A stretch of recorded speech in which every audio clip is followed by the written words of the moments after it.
Babak 81, keseimbangan. Ketika sumber mana untuk kegelapan memasuki lengan kiri Sang, sumber itu mulai berbenturan dengan cahaya. Keduanya mulai berkelahi, seperti api dan es yang sedang berkelahi. Namun, kegelapan dan terang mulai berputar searah jarum jam, kebalikan dari dua lainnya. Pada akhirnya, Sang membuat api dan es berputar berlawanan arah jarum jam dan cahaya dan kegelapan berputar mengelilinginya dalam arah yang berlawanan. Itu tampak seperti pusaran air yang aneh. Apa yang bisa kamu lakukan sekarang? Tanya dekan. Sang memandang lengan kirinya dengan bingung. Ya, apa yang bisa dia lakukan sekarang?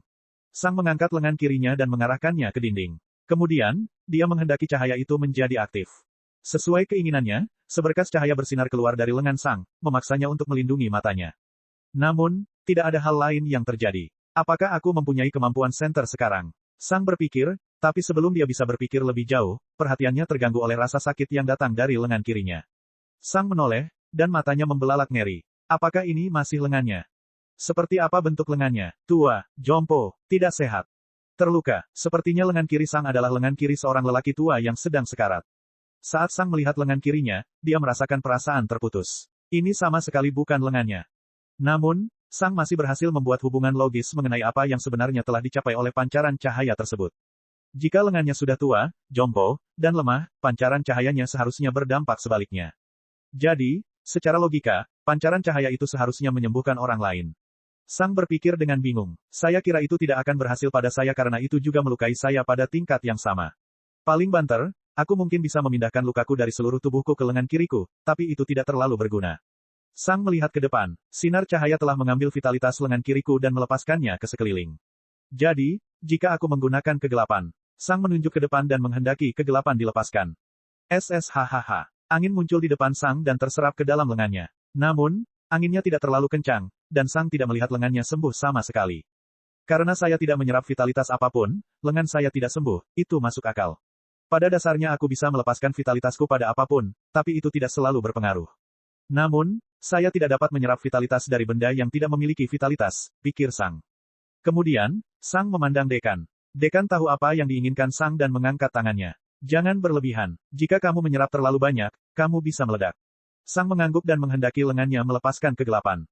Namun, tidak terjadi apa-apa, yang membuat Sang mengerutkan kening. Aku bisa melepaskan semua kemampuanku yang lain dari jarak jauh, tapi kegelapan rupanya membutuhkanku untuk menyentuh orang lain.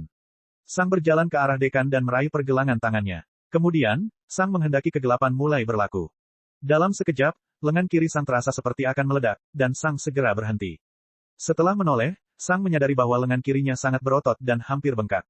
Saat Sang melihat itu, keringat dingin membasahi punggungnya. Aku hampir menyerap terlalu banyak. Dia berpikir dengan ketakutan.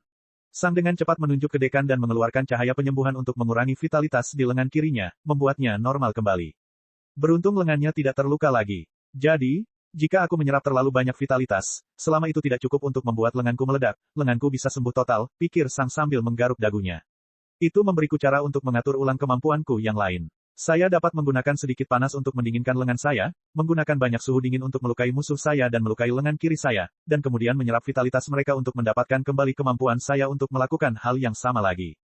Secara teoritis, ini adalah siklus yang berulang tanpa batas. Di satu sisi, aku menggunakan kekuatan musuhku untuk melawan mereka. Saya menyerap kekuatan mereka, menggunakannya untuk melukai mereka, dan kemudian menyerap lebih banyak kekuatan mereka.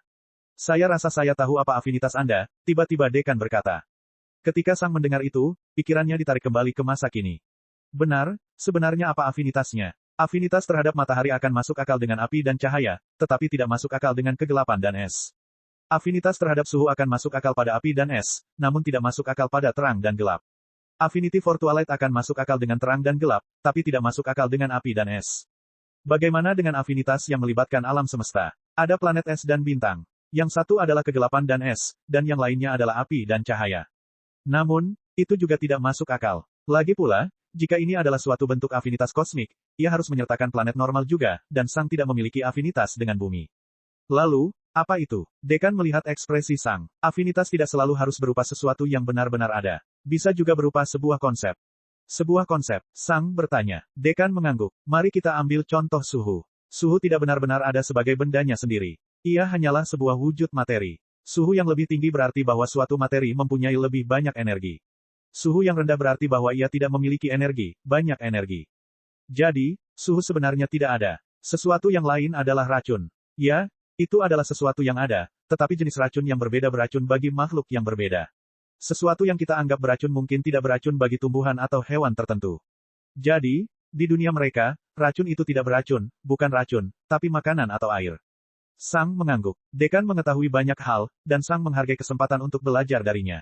Sang masih tidak menyukai Dekan karena suatu alasan, tapi dia tetap menghormatinya. Saya pikir Anda memiliki afinitas terhadap keseimbangan, kata Dekan. Keseimbangan, Sang bertanya sambil melihat lengan kirinya dengan alis berkerut. Suhu tinggi dan suhu rendah saling bertentangan, dan keduanya bisa seimbang. Cahaya pada dasarnya juga merupakan energi mentah sedangkan kegelapan adalah ketiadaan energi. Jadi, pada dasarnya aku bisa mengubah jumlah energinya, pikir Sang. Mengapa keseimbangan? Sang bertanya. Rasanya lebih seperti bentuk manipulasi energi.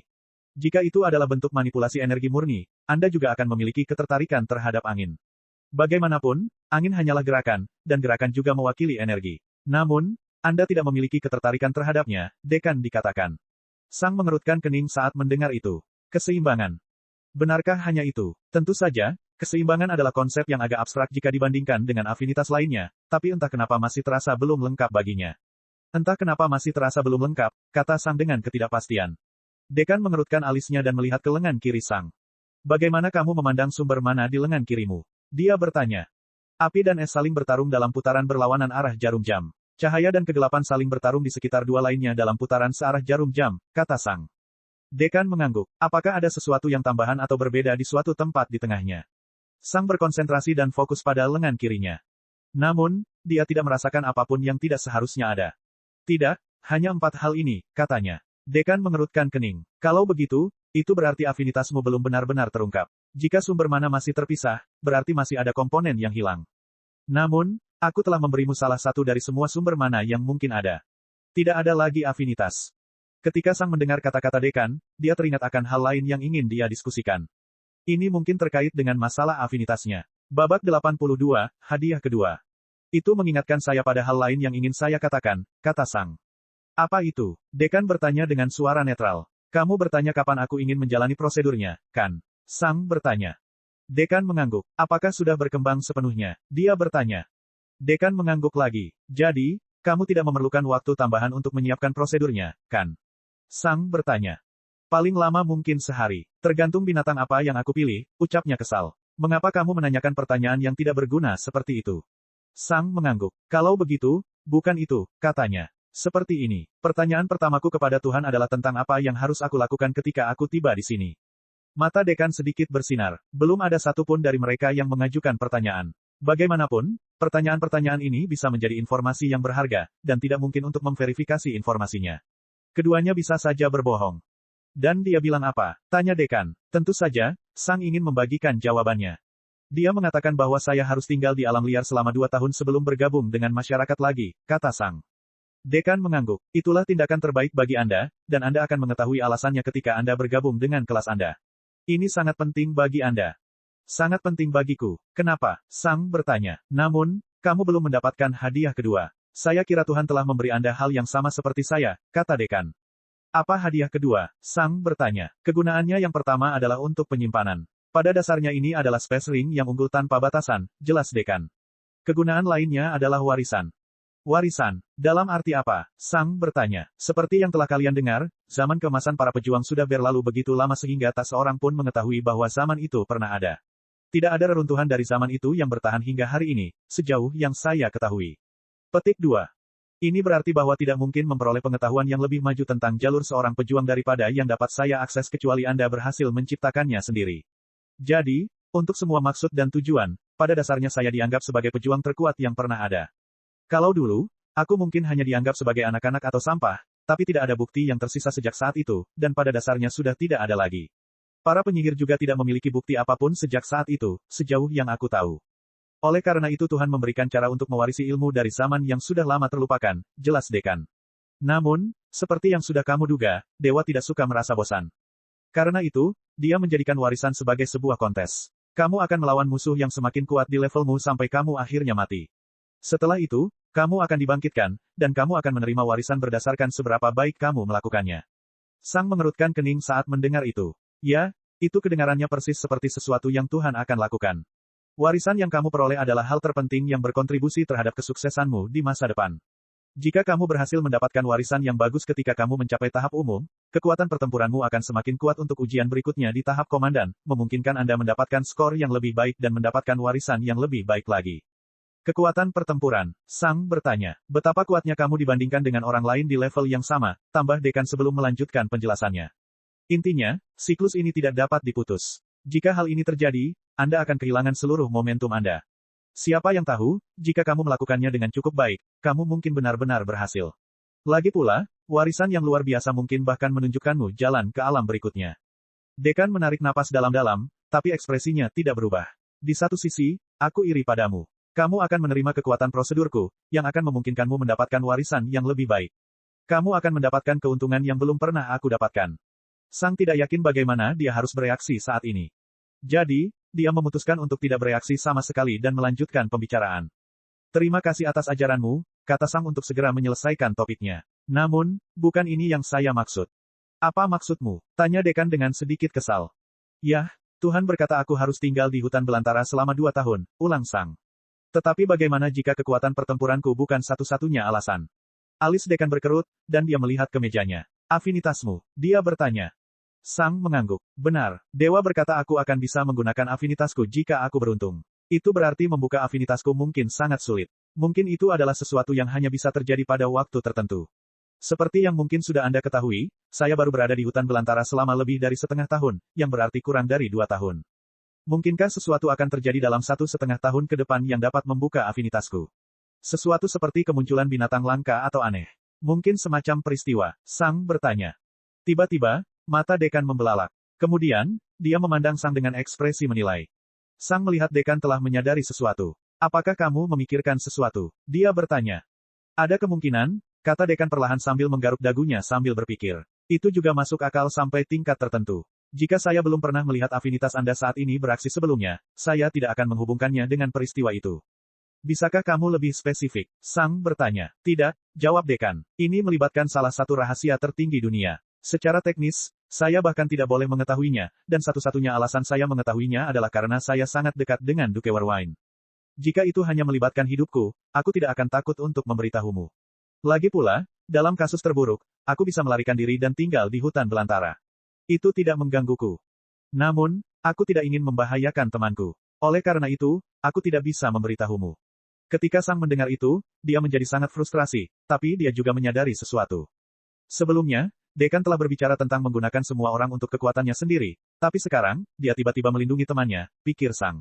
Apakah dia pernah berbohong sebelumnya? Saya kira tidak demikian. Dia terlihat cukup meyakinkan sebelumnya, tapi dia juga terlihat cukup meyakinkan sekarang. Mungkin sulit untuk menjadi dekat dengannya, tapi ketika kamu berhasil menjadi teman, dia mungkin akan sangat setia. Namun, saya tidak bisa berasumsi seluruh kepribadiannya hanya berdasarkan percakapan ini. Sangat mungkin dia juga berbohong di salah satu dari 2 momen itu. Pada akhirnya, aku harus tetap menjaga jarak sampai batas tertentu. Tidak apa-apa jika kamu tidak bisa memberitahuku, tapi bisakah kamu setidaknya memberitahuku kapan hal itu akan terjadi? Sang bertanya. Dekan mengangguk. Ada peristiwa tertentu yang terjadi setiap beberapa tahun sekali. Peristiwa ini melibatkan pertarungan dan pembersihan beberapa binatang langka dan sangat menyusahkan. Tak seorang pun di dunia ini akan menyadari bahwa hal ini telah terjadi sejak orang-orang yang mengetahui peristiwa itu menyimpannya rahasia. Acaranya akan berlangsung kurang dari 2 tahun lagi. Saya tidak pernah peduli dengan mayat binatang buas ini, tapi jika saya mengumpulkan uang saya bisa mendapatkannya. Kemudian, dekan menatap mata Sang. Jika ada binatang yang memiliki afinitas yang sama dengan prajurit yang menjalani prosedur tersebut memiliki peluang keberhasilan yang lebih tinggi dan akan menunjukkan hasil yang lebih besar. Semuanya berjalan dengan baik. Afinitasmu mungkin akan dibuka oleh mayat itu karena ia akan bertindak mirip dengan sumber mana, dan kamu akan menerima sesuatu yang sangat cocok denganmu. Kita hanya perlu menunggu waktu yang tepat. Kemudian, dekan mengangguk ketika dia membuat keputusan. Kita sudah cukup bicara untuk saat ini, kata dekan. Saya sekarang tahu bagaimana kita harus melanjutkan. Sang mendengarkan dekan. Pertama-tama, kamu tidak diperbolehkan mencapai tahap umum dalam 2 tahun ke depan. Untuk prosedurnya, kamu harus tetap berada di tahap prajurit. Kedua, kamu perlu menggunakan 2 tahun ke depan untuk meningkatkan kekuatan pertempuranmu. Kamu akan bergabung dengan kelas Caterpillar. Itu akan mengurus kedua hal ini. Kelas ulat, Sang bertanya dengan bingung. Soran akan memberitahumu, kata dekan. Saya harus membuat rencana yang sesuai, dan saya perlu mendapatkan banyak uang selama 2 tahun ke depan agar prosedur Anda dapat dilaksanakan. Anda tidak akan sering bertemu saya dalam 2 tahun ke depan. Saat saya pergi, dengarkan apa yang para guruku beritahu padamu. Aku akan memberitahu mereka sebagaimana mestinya. Oke, kata Sang. Dia merasa percakapan itu berakhir tiba-tiba. Namun, ia juga menyadari bahwa pembicaraannya juga sudah sangat lama. Dekan mungkin ada yang harus dilakukan. Saya akan menelepon Anda bila perlu, kata dekan. Berderak, pintunya berderit terbuka dengan sendirinya, dan Sang merasakan mana mengalir ke dalam ruangan lagi. Dekan telah menonaktifkan lingkaran ajaib, yang telah mengisolasi mereka selama sekitar setengah jam terakhir. Pergilah, perintah dekan sambil melihat beberapa surat baru yang baru saja dia panggil. Pertanyaanmu sudah cukup menyia-nyiakan waktuku. Satu-satunya alasan mengapa aku meluangkan waktu untuk menjawab semuanya adalah karena kamu punya banyak potensi. Sejenak Sang bingung kenapa dekan mengatakan itu. Dia telah menanyakan banyak pertanyaan. Namun, Sang menyadari mengapa dekan mengatakan itu ketika dia melihat Soran menunggu di dekat pintu yang terbuka. Dekan sedang mengadakan pertunjukan. Terima kasih, Din, kata Sang sambil berdiri hendak pergi. Dekan bertindak seolah-olah dia tidak memperhatikan, tapi jauh di lubuk hatinya, dia memperhatikan. Sangat muda dan naif, pikir dekan. Dia tidak menyadari bahwa aku berada di sisi yang lebih ramah jika dibandingkan dengan orang lain di levelku. Keterbukaanku terhadap kebenaran dunia membuatnya takut dan putus asa, tapi dia tidak menyadarinya. Dia takut karena dia sedang memikirkan kemungkinan besar dia akan menjadi apa. Babak 83, Subjek. Bang, pintu ditutup di belakang Sang setelah dia meninggalkan ruangan. Akhir percakapan masih terasa agak mendadak baginya, tapi dia menduga dekan tidak ingin membuang waktu lagi. Meskipun demikian, Sang telah mempelajari banyak sekali informasi dari dekan. Sang sekarang tahu apa yang harus dilakukan dengan afinitasnya, dan dia tahu tujuan selanjutnya. Menjadi lebih kuat dalam 18 bulan ke depan tanpa mencapai tahap umum. Sang belum bisa membiarkan dirinya mencapai tahap umum. Dia tidak hanya tidak dapat benar-benar memahami afinitasnya, tetapi dia juga akan melewatkan prosedur dekan. Mungkinkah prosedurnya gagal? Dalam keadaan normal, Sang yakin prosedur ini sangat berisiko. Bagaimanapun, ia akan menjalani prosedur yang belum pernah berhasil sebelumnya. Namun, Sang percaya pada Tuhan, atau lebih tepatnya, dia percaya pada keinginan Tuhan akan hiburan. Dewa telah menyarankan Sang untuk datang ke sini pada waktu tertentu, dan Dewa ingin para pejuang menjadi kuat lagi untuk membawa variasi kembali ke dunianya. Mungkin menyenangkan untuk bertaruh pada prosedur yang berisiko bagi Tuhan, tapi mungkin lebih menghibur lagi melihat seorang pejuang, yang tidak diunggulkan di dunia ini, terus maju. Kamu berbicara cukup lama, komentar Soran dari samping. Sang tersadar dari pikirannya dan melirik Soran. Aku punya banyak pertanyaan, katanya.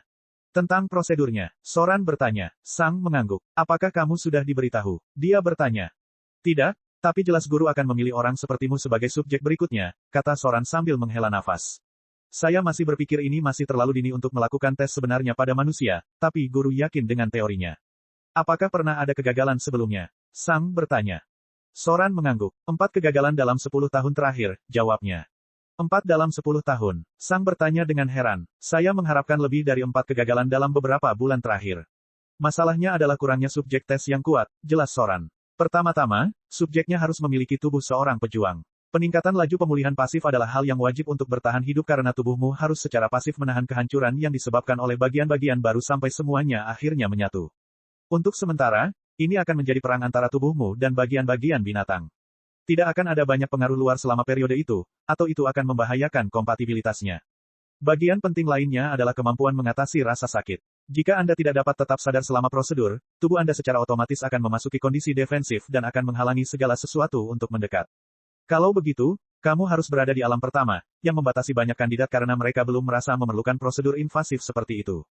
Mereka tidak memiliki rasa putus asa seperti yang dimiliki prajurit yang lebih tua. Terakhir, mereka harus setuju. Memaksakan prosedur ini pada seseorang kemungkinan besar akan membunuh mereka karena mereka tidak mematuhinya, dan karena kurangnya kepercayaan, mereka juga akan percaya bahwa kami hanya menyiksa mereka sampai mati. Menemukan salah satu dari hal-hal ini tidaklah sulit, tetapi menemukan semuanya sulit, kata Soran sambil menghela nafas. Terutama karena banyak dari mereka yang jarang berkumpul bersama. Jarang bersama, kenapa? Sang bertanya. Status keluarga, jelas Soran. Ini adalah akademi prajurit paling bergengsi di dunia, dan standar kami tinggi. Bertentangan dengan apa yang diyakini banyak orang, mayoritas siswa kami berasal dari keluarga kaya dan berpangkat tinggi. Bagaimana bisa? Sang bertanya. Bukankah keluarga-keluarga ini akan menjadi penyihir? Soran mengangguk. Mereka akan melakukannya. Jika ada cara bagi keturunan mereka untuk menjadi penyihir, mereka pasti tidak akan mengirim mereka ke sini. Karena itu, kita hanya mendapatkan keturunan yang hampir tidak memiliki bakat sihir atau mereka yang tidak begitu penting. Tapi karena kita adalah akademi paling bergengsi di dunia, masih banyak keluarga yang mengincar kita untuk mendapatkan salah satu keturunannya. Dari situlah isu pertama muncul. Keluarga-keluarga berpangkat tinggi itu justru keluarga berpangkat tinggi, karena garis keturunan mereka dan bakat mereka dalam sihir. Tubuh prajurit sangat langka di barisan mereka. Keturunan mereka dikirim ke sini untuk belajar bagaimana menjadi pejuang, dan kemampuan menghadapi rasa sakit adalah bagian dari menjadi seorang pejuang. Mereka hanya mengajari anak-anak mereka dasar-dasarnya sebelum mengirim mereka ke sini. Banyak dari mereka hanya memiliki melawan beberapa binatang yang ditangkap di lingkungan yang aman, dan ketika mereka terluka, penyihir air segera tiba. Karena itu, 3 dari 4 subjek sebelumnya berasal dari rumah tangga kelas bawah, kata Soran, namun kemudian menghela nafas. Namun, masalah dengan rumah tangga berpangkat rendah adalah mereka hanya memiliki sedikit prajurit yang hebat. Rumah tangga ini biasa-biasa saja dan lemah karena suatu alasan. Jika mereka bisa menciptakan prajurit yang kuat, mereka tidak akan menjadi rumah tangga berpangkat rendah. Seorang prajurit di panggung komandan sudah bisa menjadi bangsawan kecil tanpa banyak masalah. Oleh karena itu, beberapa siswa dari latar belakang miskin yang kami miliki adalah siswa jenius yang berhasil mencapai tahap ini sendirian atau memiliki orang tua yang luar biasa. Semua ini membuat sangat sulit menemukan subjek untuk prosedur ini. Sang mengangguk. Masuk akal. Selama beberapa detik, tidak ada yang mengatakan apapun. Saya kira Anda berencana untuk melakukannya. Soran bertanya. Sang mengangguk. Saya bisa mengatasi rasa sakit, dan saya ingin menjadi lebih kuat. Saya tahu bahwa prosedur ini berisiko, tetapi risikonya sepadan bagi saya, kata Sang dingin sambil melihat ke depan. Soran melihat mata Sang dari samping dan menghela nafas. Saya tahu sejak awal bahwa Anda mirip dengan guru. Saya seharusnya tidak mengharapkan sebaliknya. Entah kenapa, ketika Sang mendengar bahwa dia mirip dengan dekan, dia merasa sedikit marah. Dia tidak suka dibandingkan dengan dekan. Soran sangat berpengalaman, dan dia bisa mengetahui banyak hal dari reaksi halus Sang terhadap kata-katanya. Anda tidak boleh langsung berpikir bahwa guru adalah sejenis monster, kata Soran. Kata-katanya membuatnya tampak lebih dingin, lebih brutal, dan lebih haus darah daripada kebanyakan orang, tapi itu karena Anda terbiasa dengan cara orang lain berbicara. Sang melirik Soran dari samping. Banyak orang yang sopan dan baik, tapi begitu kamu melangkah terlalu dekat, mereka akan berusaha menjauhkanmu, kata Soran sambil menghela nafas. Lebih buruk lagi, jika mereka yakin Anda menghalangi mereka dengan cara apapun yang mereka lihat, mereka tiba-tiba menusukkan belati ke punggung Anda. Itu tidak akan terjadi pada guru, dan jika dia memutuskan untuk melawanmu, kamu tidak akan terkejut karenanya. Jika dia tidak menyukaimu, dia akan memastikan bahwa kamu mengetahuinya. Misalnya, dia pernah mempunyai seorang teman, tapi teman itu mencuri teknik milik guru untuk menang melawannya dalam sebuah kompetisi. Temannya kembali dengan tawa malu dan hanya mengatakan bahwa itu terlalu penting baginya untuk menang. Selain itu adalah sebuah kompetisi. Soran tersenyum tak berdaya. Guru kemudian berkata bahwa temannya harus mempersiapkan diri karena dia akan mengambil kepalanya ketika malam tiba. Rupanya temannya tertegun, dan dia balas berteriak kepadanya bahwa dia gila. Pada akhirnya, teman itu tidak pergi atau melarikan diri dan pulang begitu saja. Ya, seperti yang dijanjikan, dia meninggal malam itu. Jadi, dalam beberapa hal, guru bisa sangat berhati dingin dan brutal, tapi dia sangat jujur. Dia tidak akan pernah menyebutmu teman jika dia bukan temanmu. Tentu saja, dia juga sangat mementingkan kejujuran dari orang lain. Jika Anda tidak ingin berakhir dengan sisi buruknya, sebaiknya hindari berbohong, kata Soran. Sang ingat bagaimana reaksi dekan ketika Sang berpura-pura bodoh. Benar saja, dekan menjadi sangat marah saat itu. Jika perkataan Soran benar, ini juga menjelaskan mengapa dekan bersedia melindungi Duke Warwine. Sang mengetahui rahasia terdalam dekan, yaitu masa lalunya sebagai orang lain dari bumi. Namun, bahkan dalam keadaan seperti itu, dekan masih menolak untuk mengkhianati salah satu rahasia Duke Warwine. Sang bisa saja menghormati hal seperti itu, tapi entah kenapa, dia tetap tidak menyukai dekan. Dalam benak Sang, dekan tampak agak mirip dengannya, dan dia memiliki beberapa kualitas yang dihargai Sang. Tapi mengapa pemikiran itu terasa tidak nyaman baginya? Saya kira Anda akan bergabung dengan kelas Caterpillar. Soran bertanya. Sang mengangguk. Babak 84, Jalan Sejati. Apakah guru sudah memberitahumu apa yang diwakili oleh kelas Caterpillar? Soran bertanya. Tidak, tapi aku bisa menebak kegunaannya, jawab Sang. Itu mungkin kelas yang dirancang bagi para pejuang untuk mencapai tahap jalan sejati di masa depan, kan? Oh, Soran berkata dengan terkejut. Bagaimana kamu mengetahuinya? Nama dan juga nasihat dekan, kata Sang. Saya berasumsi siswa kelas Caterpillar lemah pada awalnya hanya agar mereka dapat membangun fondasi mereka sampai mereka meledak ke depan dalam kekuatan. Sama seperti ulat yang menjadi kupu-kupu. Selain itu, dekan mengatakan kepada saya bahwa saya harus mengasah kemampuan pertempuran saya. Kekuatanku sebanyak yang aku bisa sebelum mencapai tahap umum. Benar, kata Soran sambil mengangguk. Ngomong-ngomong, kapan prosedurmu dijadwalkan? Tidak untuk 18 bulan atau lebih. Soran mengangkat alisnya. Sepertinya guru sangat menekankan pertumbuhanmu. Di mataku, kekuatan pertempuranmu sudah cukup bagimu untuk mencapai tahap umum. Kemudian, Soran mengangkat bahu. Namun, itulah mengapa aku adalah seorang prajurit panggung komandan dan mengapa guru adalah seorang prajurit panggung jalan sejati. Dia lebih tahu daripada aku. Pokoknya, kata Soran sambil mengeluarkan buku dari Space Ring miliknya. Ini adalah salinan peraturan dan jadwalmu. Sang mengambil buku itu ke tangannya. Bersinar. Soran memanggil buku lain, yang ini jauh lebih besar dari yang lain. Dan ini semua teknik yang akan kamu pelajari. Sang melihat buku baru itu dengan alis berkerut. Semuanya, begitu saja, kupikir aku memerlukan poin kontribusi atau semacamnya. Biasanya, Anda memerlukan poin kontribusi untuk teknik yang berharga. Namun, sebagai siswa kelas Caterpillar, Anda tidak memerlukan poin kontribusi untuk teknik tersebut. Karena kamu tidak diperbolehkan mempelajarinya. Sang mengerutkan kening saat mendengar itu. Tidak diperbolehkan mempelajarinya. Lalu kenapa aku ada di sini? Dia bertanya. Soran tertawa kecil. Ini untuk masa depanmu, percayalah, jelas Soran. Pernahkah kamu memikirkan mengapa tahap jalan sejati disebut tahap jalan sejati? Aku bahkan tidak mengetahui tahap jalan sejati sampai aku datang ke sini, dan aku belum sempat memikirkan namanya, komentar Sang. Tahap jalan sejati disebut demikian karena untuk mencapai tahap jalan sejati mengharuskanmu menciptakan jalanmu sendiri. Ironisnya, jalan sejati tidak mengacu pada satu jalan yang benar, namun pada jalan sejati di matamu. Guru menggunakan tombak, dan dia bertarung dengan cara yang sangat mendominasi. Dia telah menemukan jalannya, namun, jalannya bukanlah jalanmu. Alasan mengapa tidak ada seorang pun yang mampu mencapai alam jalan sejati di masa lalu adalah karena semua orang belajar dari pejuang terkuat, yang pada dasarnya hanya meniru jalan mereka. Mempelajari teknik dan kemampuan tingkat lanjut akan memengaruhi Anda dan mempersulit Anda untuk menciptakan jalur Anda sendiri. Anda sudah memiliki cara bertarung Anda sendiri. Tentu saja, seperti sekarang, gaya bertarung Anda masih memiliki banyak kelemahan, tapi alih-alih beralih ke gaya lain, Anda harus lebih menyempurnakan dan mengembangkan gaya Anda. Sang tidak yakin apa yang harus dia pikirkan mengenai hal itu. Lalu apa yang aku pelajari di sini? Ini akademi, bukan? Bukankah aku seharusnya belajar banyak hal? Bukan untuk siswa di kelasmu, kata Soran. Anda adalah guru Anda sendiri. Kami, guru sebenarnya, hanya ada di sana untuk membimbing Anda ke arah yang benar dan memberikan berbagai jenis layanan. Dinamika kami lebih sejalan dengan senior dan junior yang berpengalaman. Kami tidak akan menunjukkan kepada Anda apa yang harus Anda lakukan. Kami akan menunjukkan kepada Anda apa yang akan dilakukan lawan Anda. Terserah pada Anda untuk menemukan cara menghadapi lawan tersebut. Sang menggaruk dagunya. Jadi, akademi ini lebih seperti pusat kebugaran daripada dojo pertarungan. Ada pelatih yang berkeliling di gym, tapi mereka hanya memberi nasihat saat diminta. Mereka tidak secara khusus mengadakan pelajaran tentang cara membentuk tubuh yang sempurna, pikir Sang. Di dunia nyata, ini tidak masuk akal. Bagaimanapun, tubuh manusia hanya mampu melakukan banyak hal. Tapi di sini, saya bisa membayangkan hal ini menjadi lebih efektif dalam jangka panjang. Sang mengambil buku teknik. Bersinar, Soran memanggil lambang kecil. Pada emblem tersebut terdapat gambar lengan berotot dalam baju besi hitam, siap untuk dijatuhkan dengan tombak.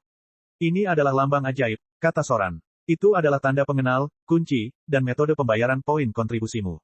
Kamu mempunyai ruangan yang ditentukan di gedung ini dekat bagian depan lantai 2. Pegang saja emblem di pintu, dan pintu itu akan terbuka. Tak seorang pun kecuali para guru dan kamu bisa membuka pintumu.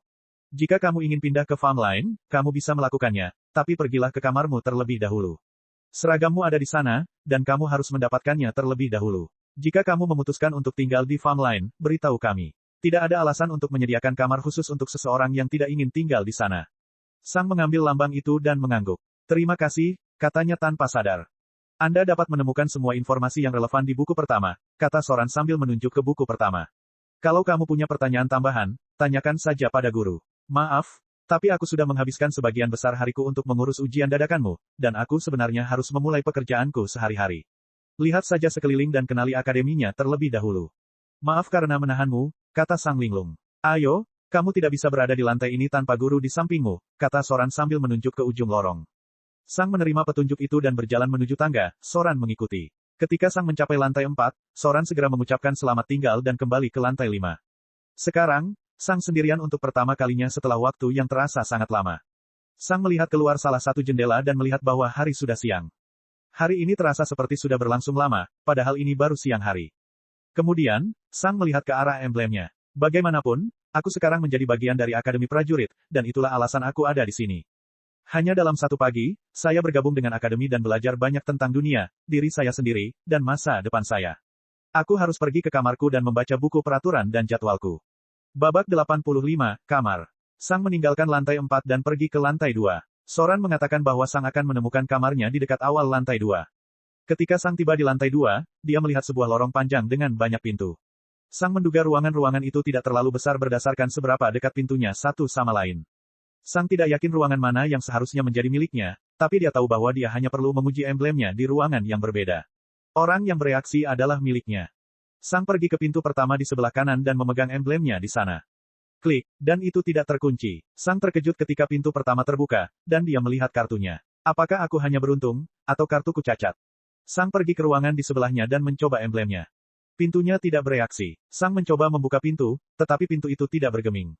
Sang mengangguk. Emblemnya tidak cacat, dan ruangan pertama adalah miliknya. Dia berjalan kembali ke kamarnya dan membuka pintu. Apa? Seseorang berkata dengan kesal ketika mereka membuka pintu tempat Sang baru saja berada. Sang menoleh dan melihat seorang anak laki-laki kasar dan berotot, mungkin seusianya. Setidaknya, itulah yang diasumsikan oleh Sang. Otot-otot itu membuat Sang sulit mengasosiasikan anak laki-laki ini dengan seorang remaja. Maaf, aku tidak yakin kamarku yang mana, jadi aku menguji kartuku di pintumu, kata Sang dengan nada seramah mungkin. Entah kenapa, berusaha bersikap ramah terasa sangat melelahkan baginya.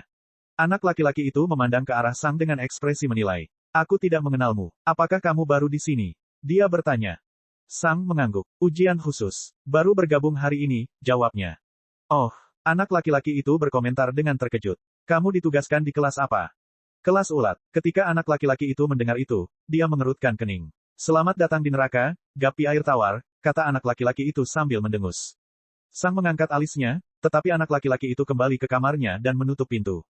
Untuk sementara, Sang hanya melihat ke pintu yang tertutup. Dilihat dari dengusannya yang mengejek, dia mungkin tidak mengacu pada kelasku. Apakah ini semacam penindasan yang bodoh? Juga, Gapi air tawar. Apakah pria itu berasal dari tahun 50-an? Siapa yang bicara seperti itu? Yah, itu tidak terlalu penting. Saya sudah cukup lama berada di alam liar, dan kehidupan di akademi seharusnya menjadi lelucon jika dibandingkan. Dengan pemikiran itu, Sang memasuki kamarnya dan menutup pintu. Ketika Sang melihat kamarnya, dia melihat apa yang diharapkannya. Kecil, ada tempat tidur sempit dengan beberapa barang di atasnya, dan sisa ruangan itu kosong. Secara harfiah, tidak ada meja, tidak ada kursi, tidak ada laci, tidak ada lemari pakaian, tidak ada apa-apa. Mereka benar-benar tidak ingin kita mendapat gangguan apapun. Jika saya tinggal di sini, saya akan dipaksa mengikuti pelatihan hanya karena bosan. Apakah ini sel isolasi? Pertama, Sang meletakkan semua yang dibawanya ke dalam kamarnya. Akhirnya, dia tidak perlu lagi membawa tasnya yang berat, emasnya, dan semua buku tersebut. Hebatnya lagi, dia bahkan tidak perlu membawa semua barang ini bersamanya. Dia bisa meninggalkan semuanya di ruangan ini mulai sekarang. Sejak Sang tiba di sini, rumahnya hanyalah sebuah kotak kardus versi hemat yang biasa digunakan oleh para tunawisma untuk tinggal. Setidaknya seorang tunawisma memiliki atap di atas kepalanya dengan kotak kardusnya. Sang bahkan belum memilikinya.